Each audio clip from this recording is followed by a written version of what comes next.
Allez, parfait. Bienvenue à tous, bonjour. Hello everyone. Aujourd'hui, on va parler d'un sujet fondamental, différencier la vraie faim de la faim émotionnelle.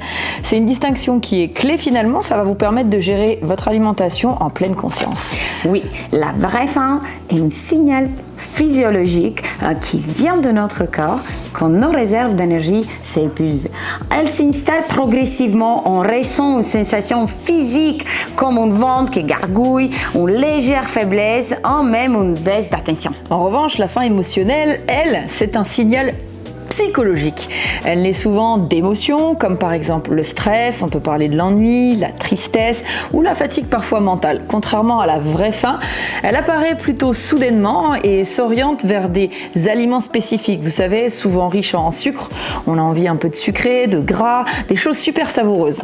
Ce qui est fascinant, c'est que cette faim émotionnelle est un déclencheur par des mécanismes cérébraux complexes. Quand on est stressé, notre corps sécrète du cortisol qui augmente la recherche de réconfort dans la nourriture. Parallèlement, la baisse de sérotonine dans le cerveau crée une sensation de malaise qu'on tente d'apaiser en mangeant. Exactement, c'est pour ça qu'on parle souvent de circuit de la récompense dans le cerveau, tu vois. Et c'est finalement ton système limbique, ton cerveau émotionnel qui pilote ces envies soudaines, sans passer par la logique finalement de ton cortex. La sensation de faim émotionnelle, c'est donc une réaction automatique. Pour approfondir la vraie faim, suit un cycle naturel. Après un repas, notre glycémie baisse lentement. Quand elle descend à certains seuils, ton corps envoie les signaux de notre corps pousser à manger. Ce processus peut durer plusieurs heures et s'intensifier graduellement. Alors, à contrario, la faim émotionnelle survient souvent même si le corps n'a pas besoin d'énergie. C'est plutôt une réponse à un besoin non alimentaire.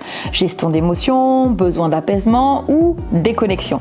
Pour voir clair, on peut utiliser des outils simples comme le journal alimentaire, noter qu'on mange, mais aussi comment on se sent juste avant. Cela révèle souvent patience émotionnelle sous-jacent difficilement visible autrement. Une autre astuce, la pleine conscience alimentaire. On en parle souvent, en mangeant lentement, en observant un peu tes sensations.